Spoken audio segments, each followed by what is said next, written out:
Jadi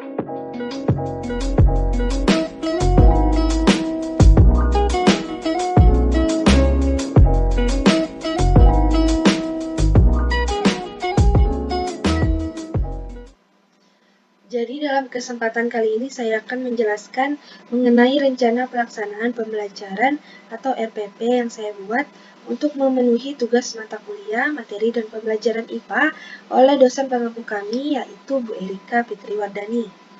Jadi langsung saja kita ke pembahasannya tentang rencana pelaksanaan pembelajaran kurikulum 2013. Yang pertama di sini terdapat satuan pendidikan, kelas atau semester, tema yang saya gunakan, tema yang saya bahas di sini tentang benda-benda di sekitar kita dengan subtemanya manusia dan benda di lingkungannya. Pembelajaran 1 dan alokasi waktunya 2 jam pembelajaran atau 2 dikali 35 menit. Selanjutnya, kompetensi inti.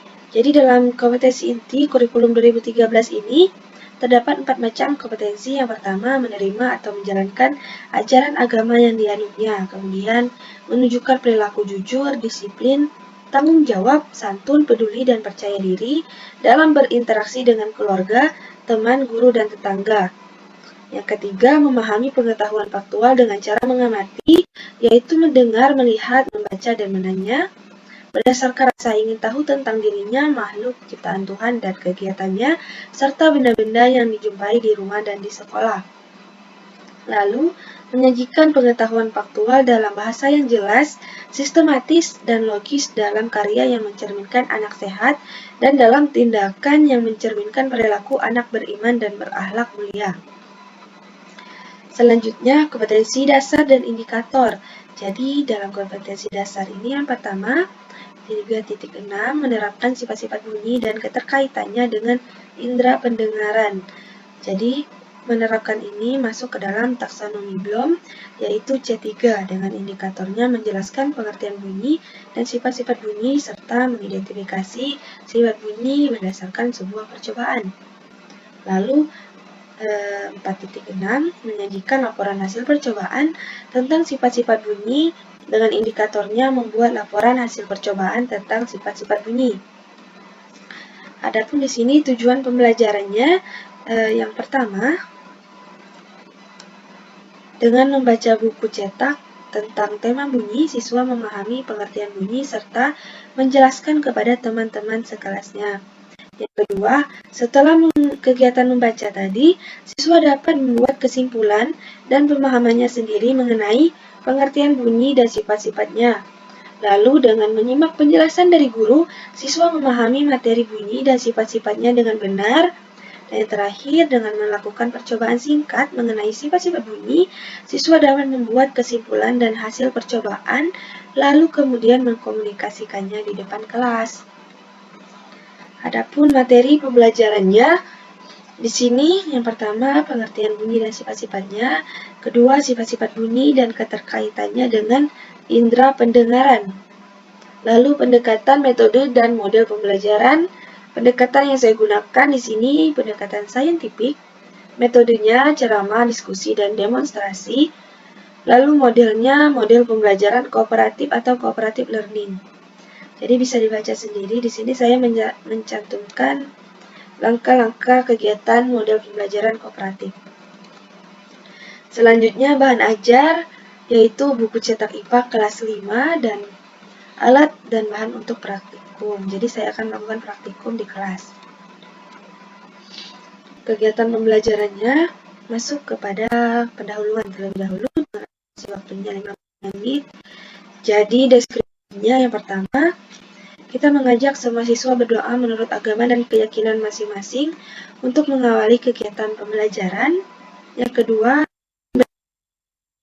kita semangat siswa dan menjelaskan tujuan pembelajaran, kemudian dilakukan dengan tanya jawab mengenai pertemuan sebelumnya. Lalu kita akan mengabsen untuk melakukan komunikasi tentang kehadiran siswa dan meminta informasi tentang pengerjaan kegiatan piket yang telah dilaksanakan pada pagi hari. Lalu menginformasikan tema yang akan kita bahas, yaitu tentang bunyi dan sifat-sifatnya. Masuk kepada kegiatan inti. Di sini kegiatan intinya melakukan rangkaian kegiatan pembelajaran dengan pendekatan saintifik. Jadi langsung saja, yang pertama kita menanyakan terlebih dahulu kepada para siswa mengenai pernyataan mendasar tentang bunyi seperti apa yang kalian ketahui tentang bunyi dan apa saja contohnya. Jadi ini termasuk ke dalam pendekatan saintifiknya menanya, lalu memberikan waktu kepada siswa selama 8 menit untuk membaca buku cetak serta secara sesama mengenai pengertian dari bunyi. Pendekatan saintifiknya yaitu mengamati dan mengumpulkan informasi. Lalu selanjutnya guru membentuk kelompok kecil secara heterogen. Heterogen ini maksudnya secara campur, secara tidak memilih. Jadi ada yang siswa yang mungkin bisa dikatakan paham dengan siswa yang dikatakan mungkin kurang paham. Kita akan menyatukan ke dalam suatu kelompok heterogen tersebut yang berjumlah 4 siswa. Selanjutnya, setelah kelompok terbentuk, lalu siswa melakukan praktikum sederhana untuk mengenal sifat-sifat bunyi. Tugas praktikumnya sebagai berikut. Nah, di sini juga ada gambarnya, bisa dilihat sendiri. Percobaan pemantulan, judulnya percobaan pemantulan dan penyerapan bunyi. Tujuannya dan alat dan bahan yaitu piring kaca, piring plastik, piring kaleng gabus, dan tabung kertas, serta arloji yang masih berdetak. Di sini ada langkah kerjanya, bisa dibaca. Jadi setelah melakukan kegiatan, siswa diminta mencatat hasil kegiatan di lembar kerja dan berdiskusi dengan teman. Kemudian mengkomunikasikannya lagi melalui presentasi di depan kelas. Ini pendekatan saintifiknya juga mengasosiasi dan mengkomunikasikan. Lalu kegiatan penutup. Di sini ada bertanya mengenai materi yang telah dipelajari untuk mengetahui pencapaian belajar siswa. Lalu melakukan penilaian hasil belajar dan mengajak semua siswa berdoa menurut agama dan kepercayaannya masing-masing. Ini untuk mengakhiri kegiatan pembelajaran. Itu saja, langsung ke penilaian. Ada 3 tahap penilaian. Yang pertama penilaian sikap atau efektif. Bisa dilihat di sini ada tabel untuk penilaiannya dengan skor 1-4. Skornya sebagai berikut. Jadi terdapat 3 aspek, yaitu tanggung jawab, disiplin, dan kerjasama.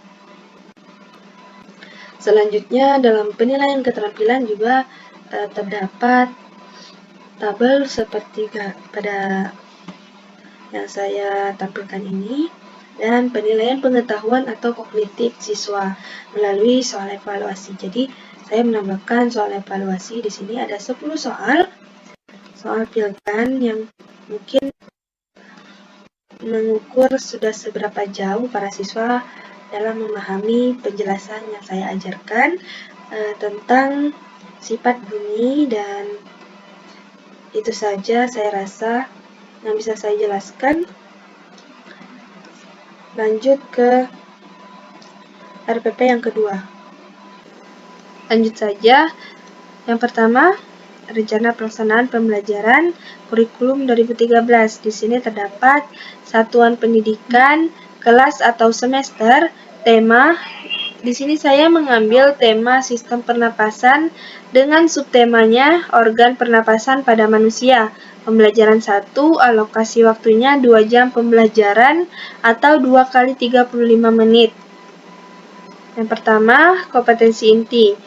Dalam kurikulum 2013 ini terdapat 4 macam kompetensi inti. Yang pertama, menerima dan menjalankan ajaran agama yang dianutnya.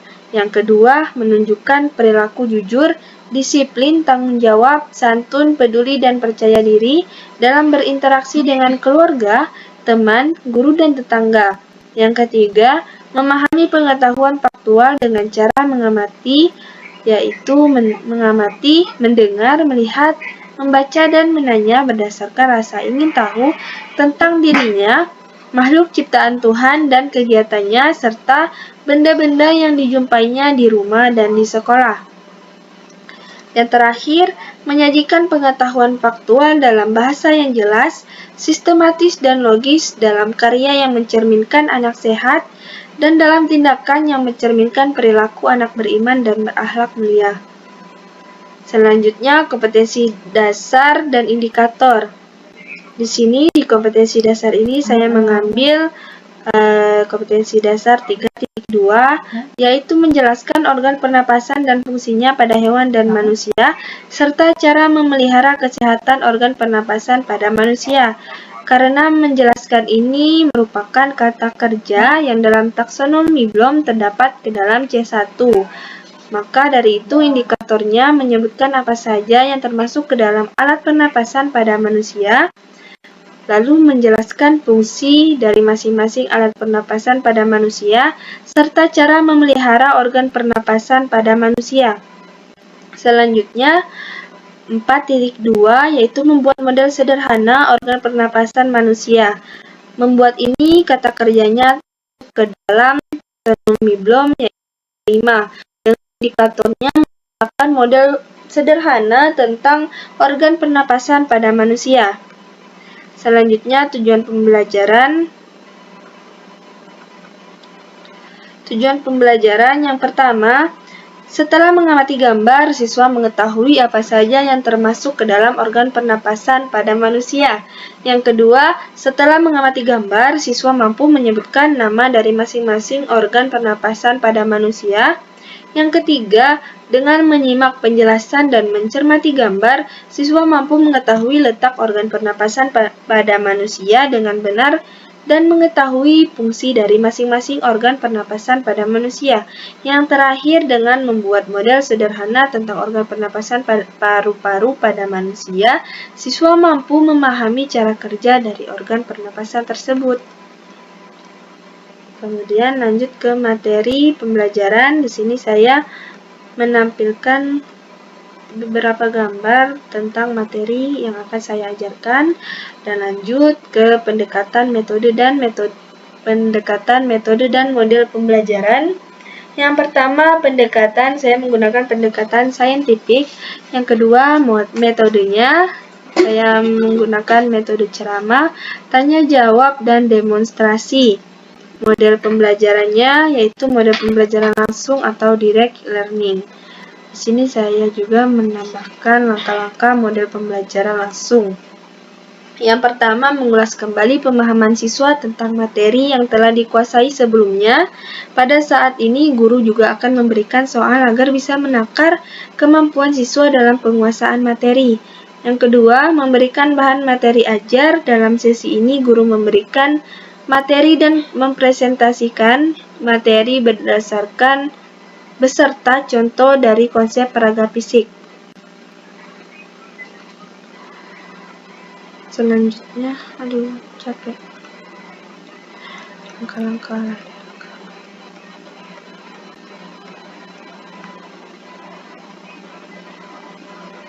Selanjutnya, langkah-langkah model pembelajaran langsung atau direct learning. Yang pertama, mengulas kembali pemahaman siswa tentang materi dan yang telah dikuasai sebelumnya. Pada saat ini, guru juga akan memberikan soal agar bisa menakar kemampuan siswa dalam penguasaan materi. Yang kedua, memberikan bahan materi ajar. Dalam sesi ini, guru memberikan materi dan mempresentasikan materi beserta contoh dan konsep peraga fisik. Yang ketiga, melakukan bimbingan. Bimbingan ini dilaksanakan dengan cara memberikan pertanyaan untuk menguji siswa dalam penguasaan sebuah konsep ilmu pengetahuan. Yang keempat, siswa diberi waktu untuk mengasah materi atau pengetahuan. Pada sesi ini juga, siswa diberi waktu luang untuk mengasah materi pengetahuan dan keterampilan secara individu atau grup. Kemudian nomor 5, mengevaluasi kemampuan siswa dan guru memberi feedback. Pada tahap ini, guru melakukan kajian ulang kepada siswa tentang apa yang telah dipelajari. Dan yang terakhir, membuat latihan individu ke siswa. Pada sesi ini, guru memberikan tugas individu kepada siswa. Latihan tersebut berguna untuk mengembangkan pemahaman siswa terhadap materi yang sudah dipelajari. Lanjut ke bahan ajar. ada 3 bahan ajar yang saya gunakan. Yang pertama, buku cetak IPA kelas 5. Yang kedua, gambar sistem pernapasan pada manusia dan alat peraga paru-paru manusia. Di sini saya menggunakan alat peraga seperti pada gambar, yaitu terdapat ada 2 balon serta selang. Ini merupakan alat peraga manusia, seolah-olah merupakan paru-paru pada manusia. Lanjut lagi ke kegiatan pembelajarannya. Yang pertama, kegiatan pendahuluan dengan alokasi waktunya 15 menit dan deskripsinya. Yang pertama, kita mengajak semua siswa berdoa dulu menurut agama dan kepercayaan masing-masing untuk mengawali kegiatan pembelajaran.